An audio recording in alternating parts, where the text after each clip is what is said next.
It's the Sod Pod, brought to you by Grassland Agro. The Sod Pod.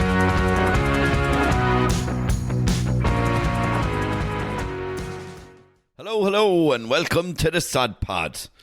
Happy St. Patrick's Day to you all our listeners around the world. Sod Pod is currently listened to in 72 countries. Fhéile Pádraig sona duit. This episode was actually recorded yesterday. Lauren was trusted with the gear. She tipped on down to Johnstown Castle, did a big event on farming for soil health. Huge event. Weather wasn't ideal, but it actually dried up for the second half of it, which was great, really informative and a lot to be taken away. I'm technically back in studio here.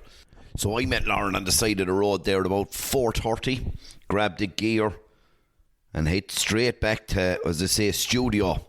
Now, we've all remote gear, so our studio technically moves. Wouldn't you be very worried if we actually had a studio for the Sod Pod? But anyway, that's a different story. So I'm here now in Paddy Ryan's bar in Listerlin. I have a beautiful pint of Guinness in front of me and a Jameson on the side. And I'm editing away here having the crack. Well, the lads got drowned this morning. I think they got a late lunch around 3:30 after.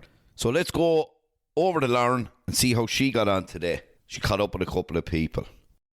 Same again, Paddy. Hello everyone, welcome to this week's Sod Pod. Happy St. Patrick's Day. We're down here at the Soil Health Open Day in Johnstown Castle. It's a great turnout. It's a fairly damp day in fairness, but overall it's a very good turnout. There's been great information here and there's a lot of stands at it, and we're actually joined here with Cathal Somers, Teagasc Advisor. Cathal, very good to have you on. No, thanks a million for having me. Nice to get into the shed on this cold day anyway. Yeah, we have a nice setting in here now. In fairness, we're out of the muck and the rain. How are you finding today? Yeah, super. Look, we were a little bit worried this morning because the weather was wicked, the wind was howling and the water was slashing down, but look, we had a great turnout so far. A lot of the traffic has come through, huge amount of interest, big groups gone through. I'm not sure the final numbers, but and very 2,000 I take on. Yeah, I 2.5, was it 2.5? I wouldn't be great at judging crowds, but yeah, like, we're delighted, because the interest is massive, and with a lot of groups going around and a lot of information is after being put across. But what's really nice about this event is it's really fine-tuned to soil, which has not been done very much, which is great because I don't know, you're the same. Whenever you dig a hole and a farmer comes around, they're really interested in seeing what's going on in the soil. Hugely, yeah, Carl. We do that on the site sustainability program. We do it as part of it, and like it's funny, for something that farmers have never seen before, when you start doing it, they get really interested and they want to do the next field and the next field, and you nearly end up doing the front lawn a finish. But I suppose the grass vest is a very useful tool. You might just give the listeners an explanation of what it is, Carl. Yeah, so grass vests, I live by it and die by it because it's so user friendly. But what we do, like the first thing, first of all, why would you use grass vests, I would say, and the reason we use it is because generally a farmer might have a problem on the farm. So there's kind of 2 or 3 problems. You'd either have a loss of production. I'd get a phone call to say, look, this field was growing 14 tonnes last couple of years and now it's down to about 10 tonnes. What's going on? You check the pH, you check the indexes, all that, and then you go down, you get spade out and you say, look, there's probably a compaction issue or something going on there. So we use grass for that mechanism. The other thing, they might have a pooling or something like that, or headland pooling, something along those lines, and really it's an issue. You call out to the farm, how do you solve the issue? So grass vest was developed, I think, by Jeremy Booter and a Teagasc research project. It must be 8 or 10 years ago now at this stage. I'd say at least, wouldn't it? Yeah, so all it is was there was some theory there already, so he pulled it together, put it in a flowchart, a really user-friendly flowchart. As long as you know what you're looking out for roughly, you can't really go wrong. And what you do, you score the physical health of your soil, so what your structure of your soil looks like. You can actually score it, but better again, you can see if there's compaction and where in the soil it is. Is it in top 10 centimetres, the 20, 30, where it may be. If you're in arable soils even deeper, you can use the double spade method. But it looks at various indicators of how to I suppose score and indicate the health of your soil physically. Yeah, it's a very practical one. Like we often describe it as the 2 pint glasses, the pint glass of water or pint glass of ice cubes. Chemically they're both the same, but if you have compaction and you have your index 4, or you're spreading your nitrogen, you can't actually access that the same way as if we were drinking a pint.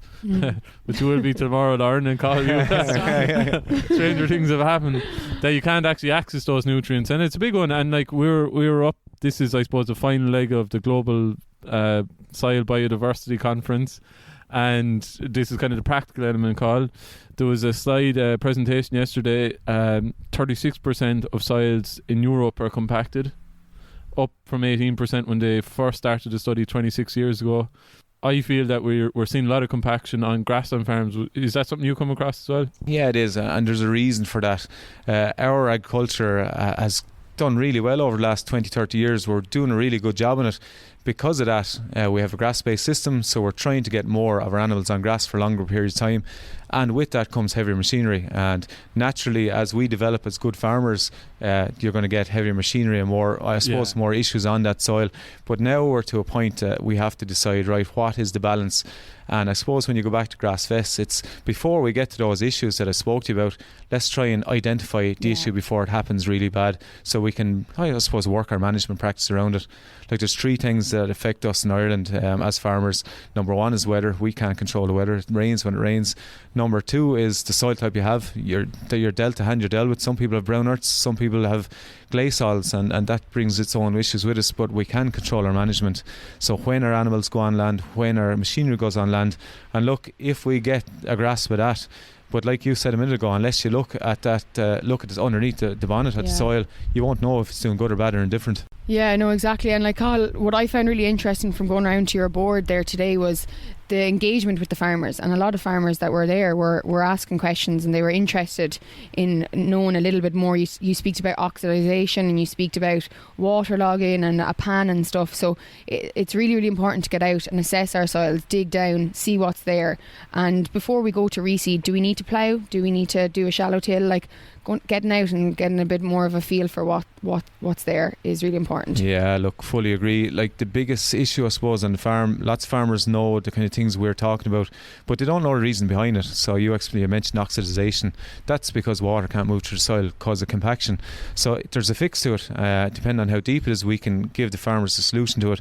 But once we can kind of have a chat with the farmers, they know what things look like. We just need to explain why they look like that, and then we can help them out. And sometimes compaction is nearly self-fulfilling prophecy, because if you do have compaction, the ground is wetter, it's harder for water to infiltrate it, and then you invariably end up causing more compaction. Yeah. And I suppose the biggest fault that we could all be accused of is that we just want to fix it quickly with a machine. And sometimes the hardest thing you say to farmers, well, actually that field just needs a rest. It doesn't need a machine. If the machine is put in to fix a compactor, like an aerator or a subsoiler, could actually do more harm than good. That's a huge one, Carl. We often would do talks and people like aeration and compaction, I suppose, and I often repeat some of the research that was done in Johnstown Castle. There doesn't seem to be a massive long-term benefit from mechanical intervention. Is that fair to say?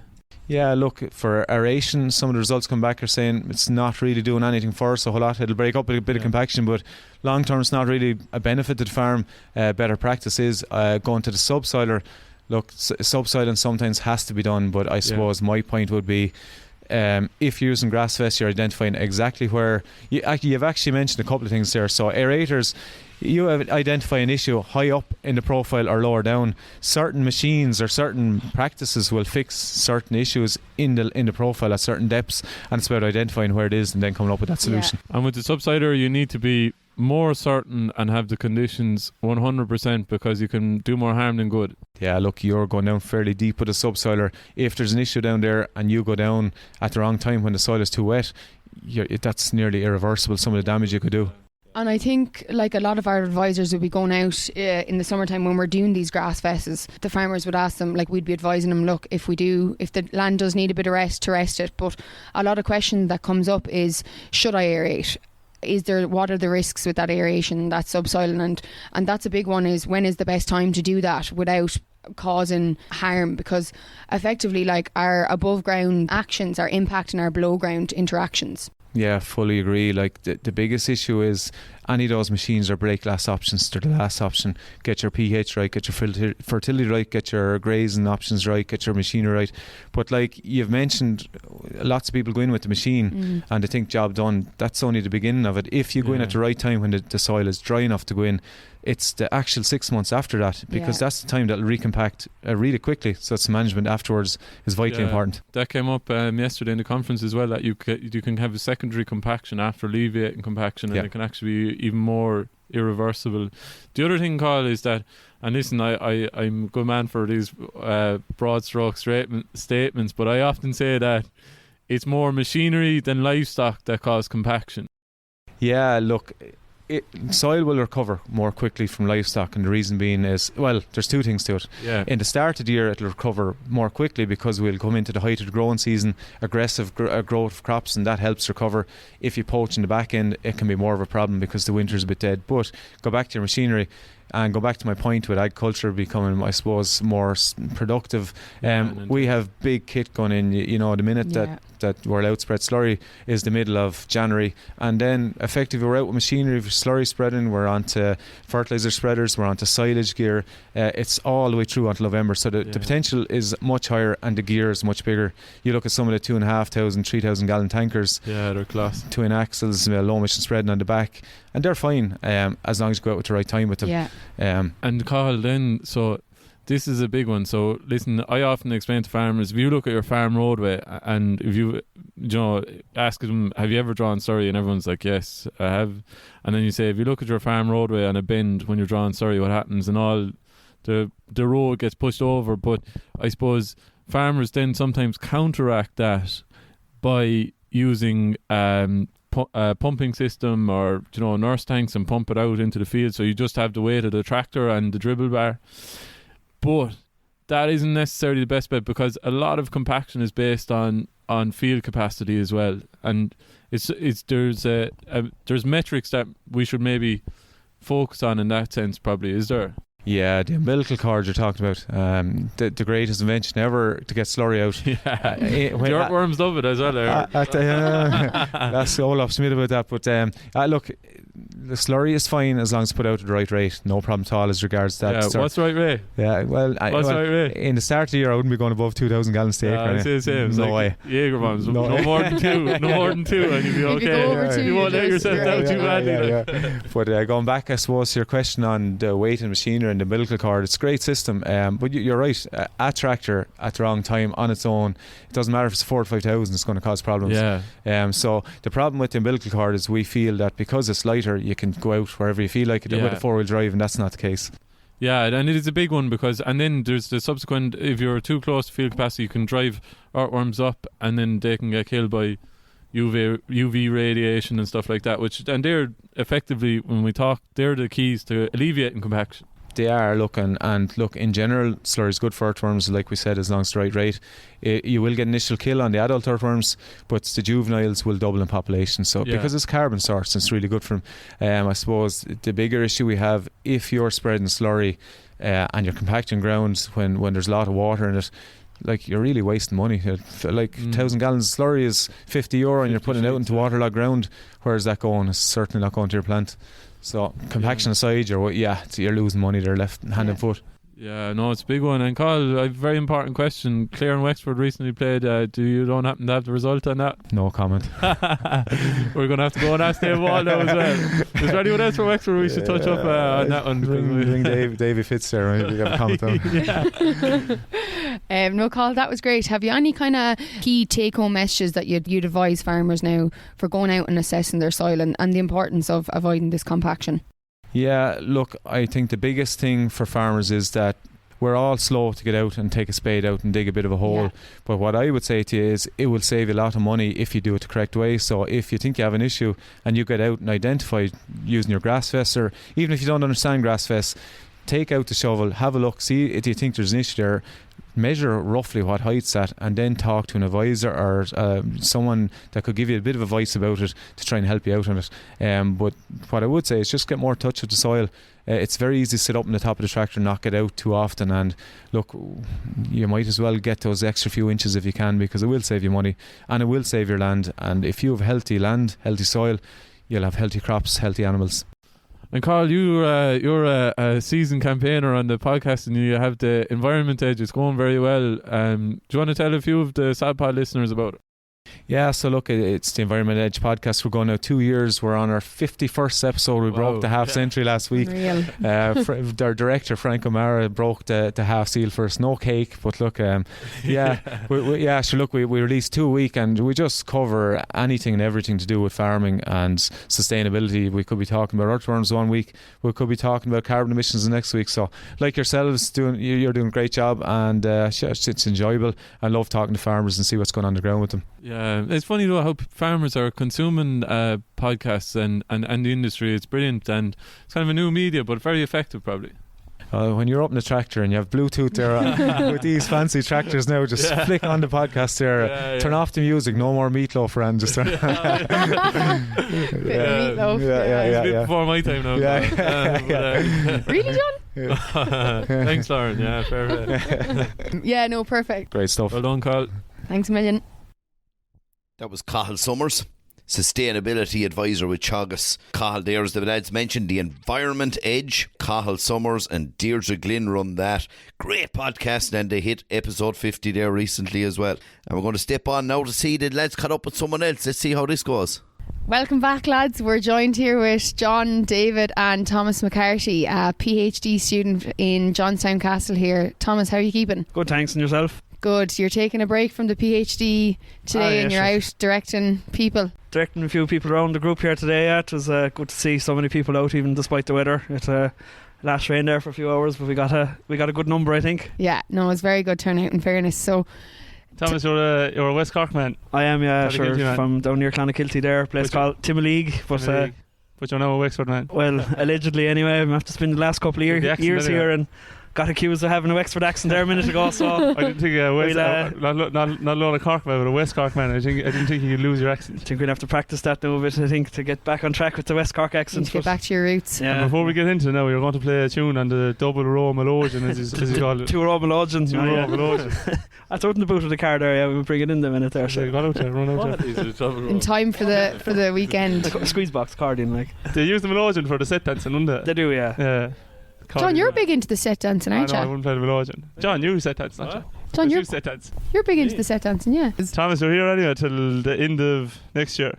Yeah, so I'm in the third year now of my PhD. I came down here in 2020 and supposed to be finished up now at the end of next year. So just before the flag you all. Just before the flag comes to Wexford town. So I think it's good timing. The flag's coming here in August and I'm finished in September. So pressure's on now to get it finished for the start of August so I can...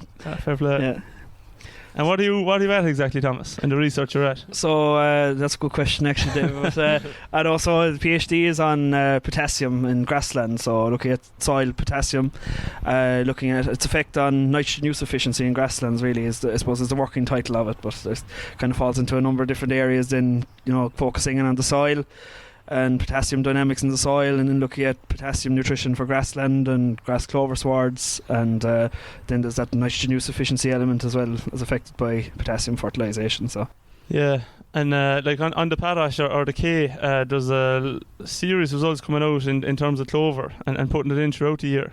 Yeah, so I suppose part of my work, I was doing a lot of work in Solihead Research Farm in Tipperary there with Dr. James Humphreys in Moore Park, and we look at potassium, I suppose, in a working farm setting there, and as I suppose many of you know, there's a big emphasis on grass clover swards there in Solihead, and James has done some great work on that.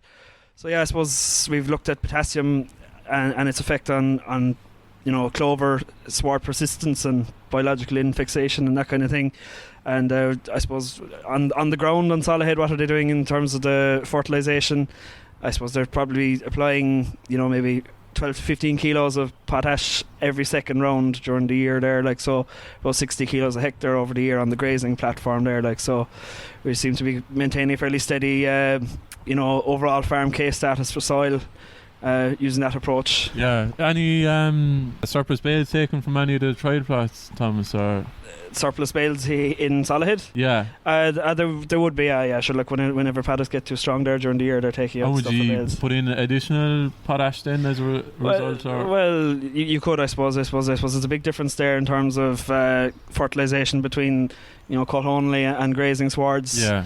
That would be the big difference there with the offtake. So I suppose you would be pushing up your potash another bit there when you're taking off. So the reason I'm asking that is that you were kind of finding really good results from the 60 kilos or 50 units throughout the year.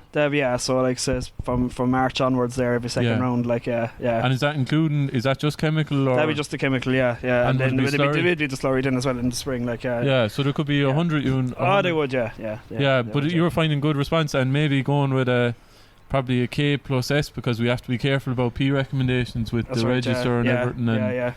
That would probably be a good strategy, working very well. It would, and I suppose that's just part of the work there. Then we also had plot trials going on there, like where we just had, I suppose, cut-only regime there. Yes. And we had, potash rates from zero up to 300 plus kilos per hectare going on in the year. I suppose the purpose of that was just a kind of a controlled environment for looking at the response curves to potassium, and all very positive work coming out of that in terms of dry matter yield and clover and everything. So it's probably something we haven't been good at. We've as part of our sustainability program, we look at the pre-harvest assessment of silage. We found on average that you're probably going to grow about 8 ton, but you can range from 5 to 10. So like that's 250 kilos of potash, or 200 units on the average, and exactly, so like we're not going next or near that. No, look, I suppose the easiest way, I suppose on a cut only sward, it's as simple as balancing your off takes, isn't it? And if you're growing 12 or 14 tons there, and you're 2.5% of potash there, you're up in the region of 300 kilos there. My maths might be a bit off there, but we're in the quick maths. We're in the ballpark there, so no, you're not far off. So I suppose it's just a matter of making that up with your slurry and your chemical then, isn't it? So, and what's the best strategy? Because we often see these big deficits accrue from taking big cuts. Obviously the advice has changed from historically. I'm talking about my own father would have been a 0730 man in the back end. Dave's research would show you the P is better in spring. Is it still best to get some K out in the autumn and maybe carry over another bit into spring, or what? Have you any looked at that? Yeah, well, we have looked at that here in Johnstown Castle. I suppose I had another trial here looking at application strategies in terms of timings and that to the sward.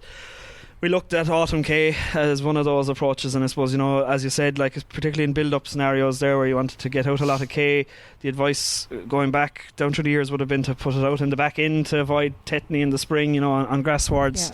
And we did that. We put out K in the autumn there at a build-up kind of rate. So if you're on index 1 there, for example, you might be putting out 95 kilos in the autumn. And then we looked at the response to that in the spring, and it matched a kind of a forward application in the spring in terms of yield and sward K uptake over the spring then as well. But I suppose to answer your question is, the best way to apply K is to feed to yield, really, isn't it? Like, so if you're anticipating a lot of growth in the spring, to put on what you think will be taken off in the grass in the spring between your slurry and your chemical. But if you are in a position where you want to build it up, autumn for part of your build up strategy is probably a good option. All right, but then again, that's soil type dependent as well, I suppose. If you're on a leachy soil, a sandy soil, you're going to obviously lose more than you would on a heavier soil, like so. Very good point. And often farmers are a bit sketchy about putting out potash earlier in the year, and we talked about it earlier on there, Thomas. Grass tetany being the big problem. But you made a great point about clover, and obviously it's down to the nature of the ground. But you just touched on the other cations that are banging around the system, and especially in the clover. Yeah, so I suppose if we were to tease it out first, like what causes grass tetany, like, so it's a deficiency in magnesium, and what causes that? It's the uptake of excess potash by the grass sward, like, and the price you pay for that then is it doesn't take up enough magnesium or calcium, and to avoid that, then you're kind of looking at matching your potassium rates, that you don't have an excess of K in the soil solution at a given time. But like you said there, we find with grass clover swards that the clover species, particularly where you've red clover in the mix as well, the calcium and magnesium concentrations tend to be higher in the herbage as a whole. So you do kind of combat that issue of excess K in the grass in that sense. All right, it's just a bit more balanced. It's a bit more balanced. So and that is why probably pH then is very important, obviously, for the clover and getting it working properly. But I suppose lime is a source of calcium. It is, and that's if your ground is low in magnesium, it's putting out magnesium limestone. And like one of the things we think with one of the advantages of this back-end application is so you're applying it in the autumn, and albeit if you don't have enough or too much rain and there's too much K washed down through the soil, you're giving it that potassium a chance to equilibrate into the soil, into the cation exchange complex, so it's there in a more form that'll be trickle fed to the plant during the year, whereas if you apply a heap of it in the spring and it's all just in soil solution, it's more easily able to be taken up by the plant, and that's where you're getting your luxury K uptake problems in. Like, so it's all about avoiding too much of it in the soil solution, really. There's a question here now, this is a 6 marker. Is there any difference between the uptake potential of potash in slurry and chemical? Or are they all relatively They'd be all relatively the same, I suppose. So the majority of your potash should be coming from your muriate of potash, so it's your, it's just a soluble chlorine and potassium cation mix, like, so it's basically the same. I suppose there might be some evidence to say that the slurry K might be more easily taken up. It might dissolve the actual, instead of having your granule dissolve, it's a readily available dissolved form of K. Because people often ask you, say, oh, go with a bag of MOP, and they think 50 units, wow, a bag is so much, like, am I going to kill every cow in the place? But they spread 2,000 gallons of slurry and wouldn't bad either, which would be 60. Exactly. So it's probably there's going to be the same, because some farmers will need to get out a decent quantity because Ks are typically low. And the other thing is that, and I know you've done some work, we listened to a chat before, but like that you can use both in your build-up strategy, which is important. But like, effectively, if you're using slurry generated on the farm, and people sometimes miss that, people think that they can build with slurry, but that's the overdraft, I say. Well, yeah, look, sure, it's there to be recycled, but obviously it's all about balance on a farm scale at the farm gate. Like, so if you're a dairy farmer there, if you're exporting milk and you're exporting meat, obviously there's going to be a proportion of that is going to be potassium. And looking at work we've done on Solihead there, like, there's a substantial amount of K being taken off farm in milk in particular, like, so in the bulk tank. Yeah, from the bulk tank, like, so you take, you put 0.2% of your milk is potassium on average, like, so if you're exporting a couple of 100,000 litres a year, like, it won't be long getting into a deficit of 20 or 30 kilos per hectare, so what you're saying about recycling, you're only recycling what you have on farm, but you're going to have to compensate for what's been exported. And then of course there's the element of leaching. There's going to be a certain amount of leaching on farm as well, and that's something that needs to be balanced as well. So, and it's mainly in the urine that you're going to have the K. Yeah, so like, take dairy cow there, she's putting in X amount of potassium, but she's only using maybe less than 10% of it. So I suppose 90% of that is being excreted back again, and the majority of that is in the urine. And then that leaching comes from that loading of urine onto a specific spot, and then you have your preferential flow nutrients down to the soil profile, and that's where it's going, so down to the groundwater. So that's probably the big point source of K leaching from a grazing system anyway. Yeah, it's obviously not much of a problem. I suppose the K leach and the nitrogen and phosphorus are the big culprits. Well, not from an environmental perspective anyway. Yeah, but you don't want to be losing out of the system. 100%. You can't be losing. But come here, we don't all have a fortune of money to be messing around with there, like David Corbett here. I'm an environmentalist. But come here, Thomas, just on the, like, you talked about the potash there, it is obviously very important on the nitrogen use efficiency side of things, and just maybe more so touching on the clover, and it's going to be a big runner going forward. But, absolutely, yeah. But just on the practical side of things, I know you don't have an answer, but like, it is very hard to get out maybe 10, 12. So say 15 kilos per hectare. It can be tricky. In rotation. It's fine. It's fine. It is very hard to do. But I know it's hard to do it. But that is the best advice.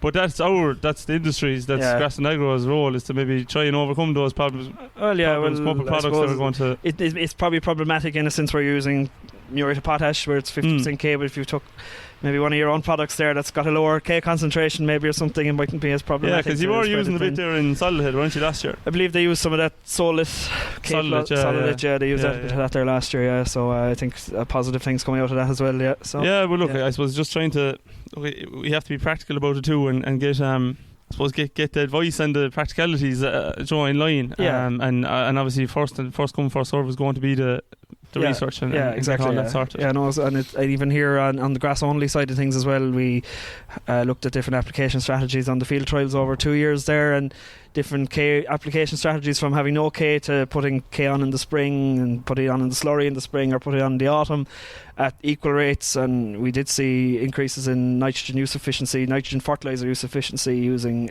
additional K. What kind of figures were you finding? Well, we saw, like, when we compared the 0k to the application strategy of, like, say, the spring, we saw an additional 25 to 30% nitrogen recovery in the grass. Wow, massive. So that was just over 1 year. Like, obviously we'd have to crunch the figures for number of seasons before do the stats on it, but that's kind of the trend is pointing in the right direction. So John knows that in every group he goes into. That's some like that was positive. Alright, so that's just fertilizer use. What was done? Was that on index trees? That was on index tree, That was for K. It was already index tree at that point. That's a real big message. No, we also did it on index 1 and 2. Like, I haven't actually crunched the figures there yet. But too busy, too busy playing trad around Wexford there. Like, But, do you ever go home at all anymore? Yeah, I do once a month kind of thing. Yeah, just to check they're all alive and that make them know that I'm alive. They would, they'd meet me there. Be out. Yeah, as I always say, we had a joke in college there that you'd leave your bag of ignorance at the viaduct when you were going when you were going to college there to any other part of the country. Something you must have forgotten a few days, I'd say. But thanks a million, Thomas. Thanks very much. You're a mine of information. We'll probably get you back on again. And thanks for having me. Yeah. No, we're delighted to have you. Some very interesting stuff, and we'll catch up with you soon. Thanks very much. Thanks a million. Thanks again there to Thomas McCarthy from West Cork, the PhD student down in Johnstown Castle. Of course, thanks to our first speaker on the show there, Cathal Somers, and to John and Davy there. They gave Lauren a great old dig out today. Special thanks to Lauren Stanley herself, sound, MC and glorified editor of this episode. I'd like to wish you all a very happy St. Patrick's Day wrap up. It's going to be a wet one. Thanks again to Paddy Ryan here at Listerlin for allowing me to use his bare studio just to get these edits out for go live on St. Patrick's Day. I might even have to book into the Airbnb at this rate. You come on in. Slodge ya. Mind yourself out there. Farm smart. Farm safe. Hey, thanks for listening to the Sod Pod. We hope you enjoyed it. To find out more, head over to www.grasslandagro.ie or check out our social channels: Facebook, Twitter, Instagram, LinkedIn and YouTube. That's all for this episode. See you next time.